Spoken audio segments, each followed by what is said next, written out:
الحمد لله وكفى وسلام على عباده الذين اصطفى أما بعد فأعوذ بالله من الشيطان الرجيم بسم الله الرحمن الرحيم إنا أنزلناه في ليلة القدر وما أدراك ما ليلة القدر ليلة القدر خير من ألف شهر تنزل الملائكة والروح فيها بإذن ربهم من كل أمر سلام هي حتى مطلع الفجر صدق الله العظيم. جاگنا ہے جاگ لے افلاک کے سائے تلے، جاگنا ہے جاگ لے افلاک کے سائے تلے، حشر تک سوتا رہے گا خواب کے سائے تلے. محترم حضرات، معزز سامعین کرام، یہ رمضان مبارک کا دوسرا عشرہ چل رہا ہے جو مغفرت والا عشرہ ہے. پہلا عشرہ رحمت کا، دوسرا عشرہ مغفرت کا، اور تیسرا عشرہ جہنم سے نجات دلانے والا. تو کچھ دنوں کے بعد یہ دوسرا عشرہ بھی ختم ہونے والا ہے اور تیسرا عشرہ شروع ہونے والا ہے. اس تیسرے عشرے میں ایک رات آتی ہے جس رات کو شب قدر کہتے ہیں. اس لیے مناسب یہ سمجھتا ہوں کہ شب قدر سے متعلق مسائل اور فضائل بتا دیے جائیں تاکہ زیادہ سے زیادہ عمل کا جذبہ ہو جائے. محترم حضرات، ابھی جو آپ حضرات کے سامنے قرآن کریم کی ایک سورت تلاوت کی گئی ہے، اس سورت شریفہ میں اللہ تبارک و تعالی نے ارشاد فرمایا کہ بے شک ہم نے قرآن پاک کو شب قدر میں اتارا ہے. اور آپ کو معلوم ہے کہ شب قدر کیسی ہے. شب قدر 1000 مہینوں سے افضل ہے. اترتی ہے اس میں فرشتے اور روح اپنے پروردگار کے حکم سے ہر امر خیر کو لے کر، اور یہ رات سراسر سلامتی کی ہوتی ہے اور طلوع فجر تک رہتی ہے. اس سورت شریفہ کا نزول کس موقع پر نازل ہوا؟ حضرت علی رضی اللہ تعالی عنہ اور حضرت عروہ رضی اللہ تعالی بیان فرماتی ہیں کہ رسول اللہ صلی اللہ علیہ وسلم نے بنی اسرائیل کے 4 عبادت گزاروں کا تذکرہ فرمایا جنہوں نے 80 سال تک خدا کی عبادت اس طرح کی کہ پلک جھپکنے کے برابر انہوں نے اللہ کی نافرمانی نہیں. وہ 4 حضرات حضرت ایوب علیہ السلام، حضرت زکریا علیہ السلام، حضرت حزقیل علیہ السلام اور حضرت یوشع بن نون.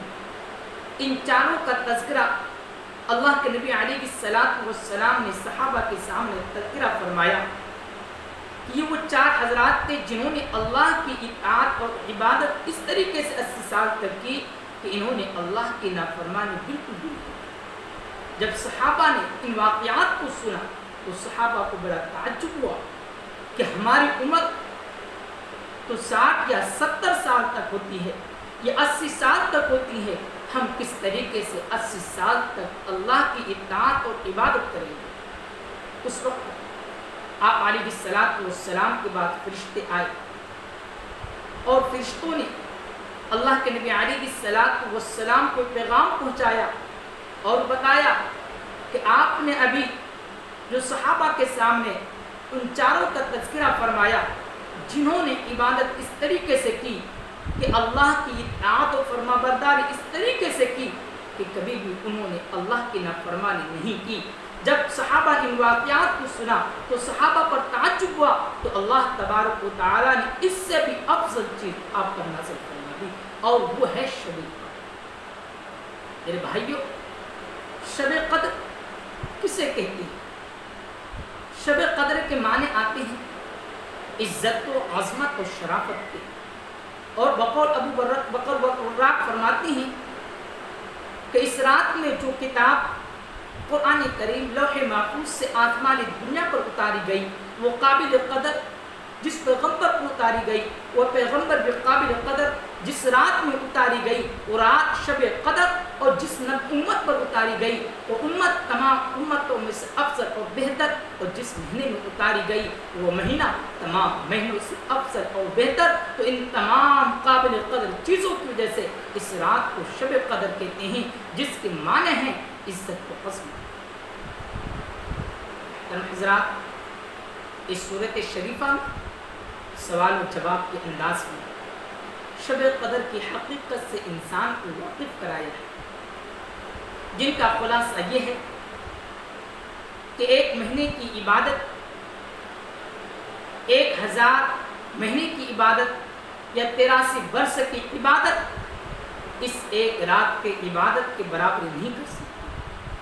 شب قدر کی فضیلت یہ ہے کہ اس رات میں آسمانوں سے بکثرت فرشتے اترتے ہیں جو مومنوں کو سلام کرتے ہیں، مومنوں سے مصافحہ کرتے ہیں اور مومنوں کے لیے دعائیں خیر کرتے ہیں اور مومنوں کی دعاؤں کو آمین۔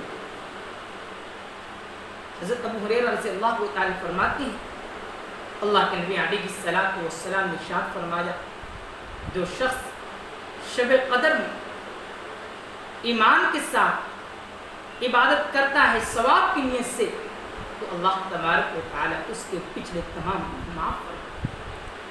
اور حضرت ابن عباس رضی اللہ تعالی فرماتے ہیں کہ رمضان مبارک کا ایک مرتبہ مہینہ آیا اور اللہ کے نبی علیہ الصلوۃ والسلام نے ارشاد فرمایا، لوگوں تمہارے اوپر ایک مہینہ آ رہا ہے جس مہینے میں ایک رات ہے جو ایک رات 1000 مہینوں سے افضل ہے، جس نے اس رات کو پا لیا گویا کہ ساری ہی خیر کو پا لیا، اور جس نے اس رات کو نہیں پایا گویا کہ وہ ساری ہی خیر سے محروم۔ یہ وہ رات ہے جس رات میں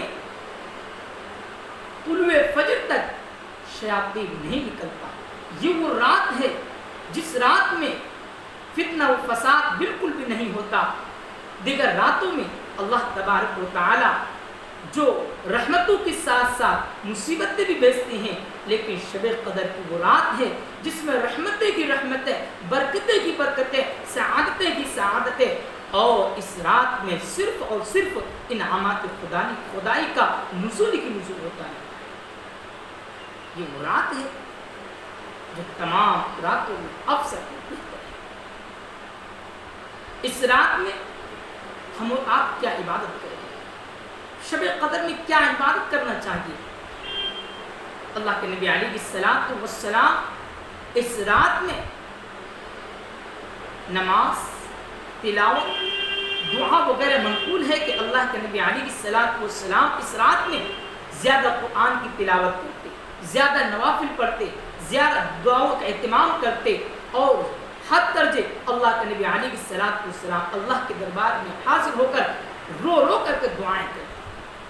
لہذا مناسب یہ ہے بقدر استطاعت ہم اور آپ اس رات میں نماز، تلاوت، دعا وغیرہ مشکل ہے، اور دعاؤں میں سب سے بہتر وہ دعا ہے جو حضرت عائشہ رضی اللہ تعالی عنہا سے منقول ہے، اللہم انک عفو تحب العفو فاعف عنی، اے اللہ میرے گناہوں کو معاف فرما اور گناہوں کو معاف کرنے کو پسند کرتا ہے، لہذا مجھے بھی معاف اور درگزر فرما۔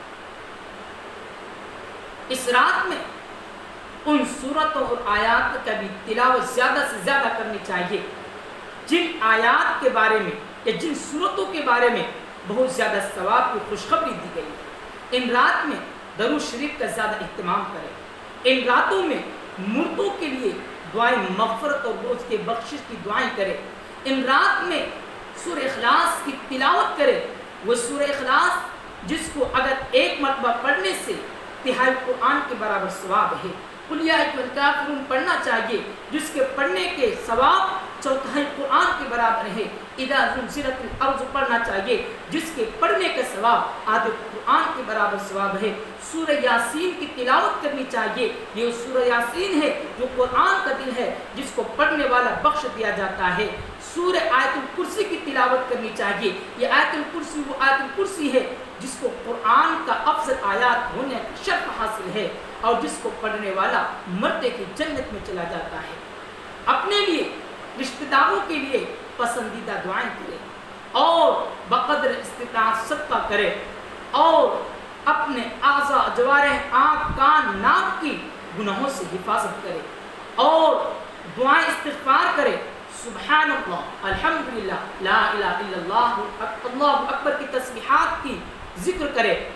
اسی طریقے سے لا الہ الا اللہ الحلیم الکریم، سبحان اللہ رب السماوات رب العرش العظیم، اس تسبیحات کو پڑھے۔